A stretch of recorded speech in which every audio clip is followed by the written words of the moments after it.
Did you know that Portland has a city flag? If you've been to a Timbers game, there's a high probability you've already seen it waving from the stands.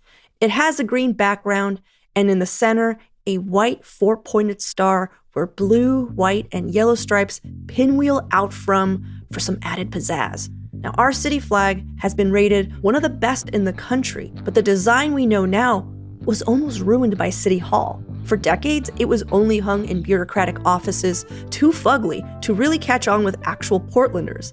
So today on CityCast Portland, Ted Kaye, who wrote the Bible of flag design, Good Flag, Bad Flag, is going to share the story of our city banner's glow-up. It's Monday, April 24th. I'm Claudia Meza, and this is what Portland's talking about. Ted, you were actually involved in the making of Portland's current flag. What exactly was your involvement? Well, Portland's flag goes back to 1969, when a group proposed a city flag to the city council. And the Arts Commission, led then by Libby Solomon, took on the job of creating a flag for the city of Portland. Libby leaned on her predecessor, Doug Lynch, the former chair of the Arts Commission, to design a flag. He declined at first because it was too political, but eventually she talked him into it. And at the last minute, the city council overruled his design and added items to the design that it thought should be on a flag. So the flag went from a really sound design to one that was kind of butchered by the politicians. What were they adding? I'm just curious. Well, as you might expect, the artists said it should be abstract, it should have stylized symbolism, it should be simple. They got good flag design long before I wrote the design guidebook called Good Flag, Bad Flag. They got it. The city commissioners said it's got to say Portland on it, it's got to have the founding date of the city, it's got to have a rose on it, it's got to have Mount Hood, it's got to have the city seal. That's too much. They were literalists, and they just didn't get flag design. And the City of Portland flag sort of lingered as this poor design. For 30 years, it lingered. And I met Doug a few years before 2002, and I invited him to come to the Portland Flag Association meeting. And he started attending our meetings because he was interested in flags. And he said, if I had it to do over again, I'd make the blue stripes wider. I'd move the central star closer to the center of the flag. And I'd throw that seal off the flag, and I'd change the upper left-hand corner back from blue to green. And I think that would be a better design. But he said, it's been 33 years. And I said to him, Doug, we can do something about this. And Doug said, well, my across the street neighbor is Sam Adams. He works for the mayor. I'll go talk to him. And in the coming months, Doug and Sam and I wrote an ordinance that we then took to city council. And Vera Katz, the mayor, very enthusiastic about it, said, this is great. And everybody voted it in. That was the first reading. It has to happen twice. She said, come back next week and bring a real flag. And so Mike Hale at Elmer's Flag and Banner got his seamstresses to lickety-split sew up a full-size new flag. We went back the next week and they voted it in, and she pointed over to the old flag in the city council chambers and said, take that down and send it to archives. Put that new flag up on the pole. Yeah, I feel like I saw the Portland flag before I even knew it was the Portland flag. I'm going to show you something real quick, Ted. This is the first time that I was aware that the Portland city had a flag, and I actually thought it had something to do with the Timbers because it's part of the Timbers, a famous Timbers, scarf. Indeed. Which is Soccer City. That's right. In fact, the largest group embracing the Portland city flag is the Timbers Army. Yeah. They will have 100 of those Portland flags flying. And of course, many people associate that with the Timbers when in fact both are associated with Portland. And that's a wonderful use of the flag. In fact, the Portland flag is now part of the kit of the Timbers. Yeah, it's out there. I feel like even people just walking down the street, I see more Portland city flags up waving in people's houses than American flags. It's Portland first. Indeed. Well, I'll say in 2004, my national group, NAVA, the North American Vexillological Association, NAVA.org, ran a survey asking people to rate the design qualities of 150 American city flags. That was the 100 largest cities in the country, every state capital, and at least 2 cities in every state. And Portland's flag came out in the top 10. It was rated in the top 10 U.S. city flags in that survey. And that gave a nice little boost to Portland flag embrace. And as you point out, many people fly the city flag to show their connection to the city from their houses. And I assert that that's because it's a great design.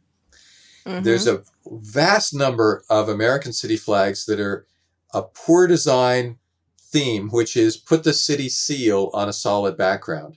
And that has a challenge for 2 reasons. One, seals don't belong on flags. You can't see them at a distance. They're meant to make documents official, not to be seen on a piece of fabric waving in the breeze a long way away. But also, the city seal represents the city government, not the entire Not the city. people.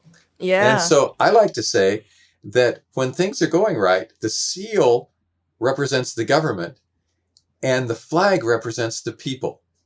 And those cities that have flags that don't have seals on them, that are great designs, we see them all over the cities. We even see them showing up as tattoos. And that's the best marker of civic embrace of a flag that I know. All right, let's take a quick break here. When we come back, Ted is going to share his top picks of city flag designs from the US, and his ranking might surprise you. So let's be honest here. You just said that Portland's flag was one of the top 10 when it was, there was a survey about it. Do you think Portland has the best flag in the nation, or do you think that honor should be bestowed on someone else? I think the honor, in both my opinion and the results of our surveys, goes to Chicago, with a close tie with Washington, D.C., based on not only the stellar design qualities, and that's a play on words because both of them use stars, but also their embrace by the populace that those flags represent. Those flags in Washington, D.C. and Chicago are everywhere. And Portland has some penetration of its flag, but there are some design challenges of the Portland flag. The yellow next to the white on the Portland flag I'm like looking at it right now. is not as successful as it could be. The way that Doug Lynch tried to address that was to make the yellow as dark as possible. It's also it's actually called a Spanish yellow. It's got a lot of red in it. It's a gold, very goldish yellow, and that helps it contrast with the white. But still, that's not as successful as it might be. It's not as simple a flag as it could be. But I want to do a counterpoint. You said that the Chicago flag and the DC flag were considered the best in the nation because, one, they've been so thoroughly embraced, and 2, they're so simple. And my counterpoint is that they're too simple, and 1, they look very similar. I understand what you're saying. Both have horizontal stripes and stars on them with a white background. And I think it's no coincidence that those designs floated to the top. They are similar in that way. However, they have very different meanings, and they could not possibly be confused at a distance. The color of the stripes, the shape of the stars, the location of the stars in relationship to the stripes. It's actually virtually impossible for a flag to be too simple. That was your objection, too simple. But we have to keep in mind the fundamental purpose of a flag. The fundamental function is signaling at a distance, and then have a design that's memorable to the people who see it. And both of those flags, the Chicago and Washington flags, meet those criteria. Now, the Portland flag does too. The Portland flag is discernible at a distance, and you can remember that's the Portland flag once you've been told that. Portland flag has the blue stripes representing the confluence of the rivers, the green background representing the forests, And then if you want to get into it, the gold going along the rivers representing wheat or wealth, four-pointed star in the center representing Portland itself. That design, you can remember it, and it's distinctive enough and simple enough to be recognizable at a distance. Simple flags are usually better flags. We've identified over 300 cities that have adopted new flags, and some of them are world-class designs. Salem, Oregon adopted a world-class flag that finished in the top group of flags. It's a wonderful, symbolic, meaningful, discernible design. And frankly, it outranks Portland. Is it the blue bar, white, and then it looks like a flower in the middle of the white section? You've described it. Yeah, it's so Hawaiian looking. I like it. It looks very like it could be Hawaiian. It could be because you're seeing a big flower on there. That flower is a cherry blossom because Salem is the cherry city. It's a pink cherry blossom, but the center is a star representing Salem as the state capital. And then along the hoist is a light blue vertical bar that represents the Willamette River. So it's the Willamette River and then the Cherry City as the state capital, a dark pink cherry blossom on a white background. Mm-hmm. It's a world-class flag, in my opinion. Yeah, it's really pretty.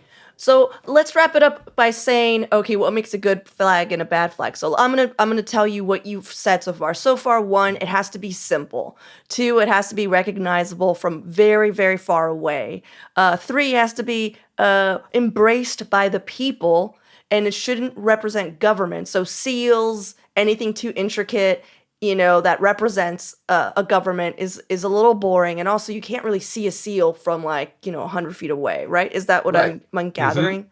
Yes. Is there anything else that would make a good flag versus a bad flag? And can we just talk about it in terms of the Portland flag? Well, you've done a great job of summarizing basic principles of flag design. And if we evaluate the Portland flag on those 5 principles, keep it simple. Portland's flag is almost simple. I'd say the extra fimbriations, these white borders, is a little bit less than total simple. But compared to most city flags, this is a simple flag. Meaningful symbolism.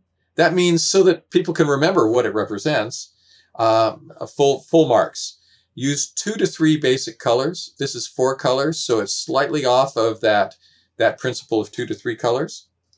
No lettering or seals. Full marks. Doug Lynch got the seal kicked off of the design. And be distinctive. This is a distinctive flag. There's no other city flag that looks like this.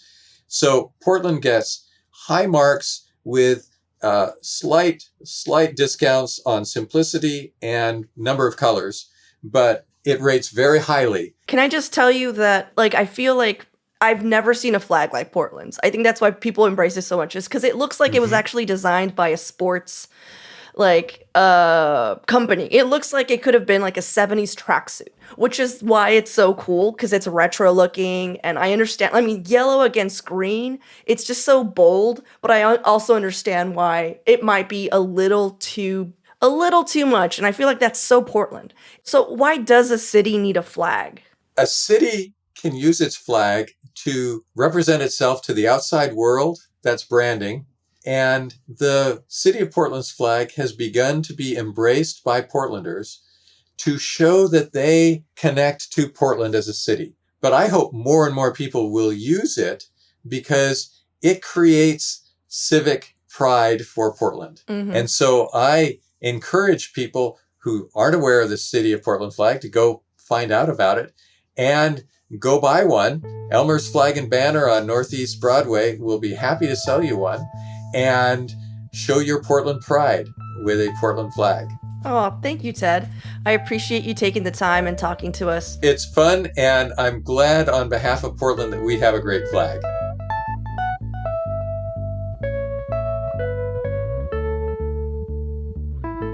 And now for your microdose of news. West Coast cannabis growers are hoping the Biden administration will bail out the industry by allowing interstate trade between states with legal cannabis. An OLCC report earlier this year said our state's cannabis industry is in arguably the weakest economic position it has been in since the inception of the program in 2016, partially because of overproduction. But now that 21 states have legalized recreational use, growers are saying there's a market opportunity beyond Oregon. And the Portland Parks Bureau has cleared a section of North Portland's Madrona City Park, which borders the Adidas campus, and filled it with logs. So just dirt and logs. The goal is to prevent camping by unhoused people and to stop vehicles from entering the woods. Some neighbors worry the strategy will actually hurt the park, the vegetation, while the city says the logs will actually help restore the site's ecology.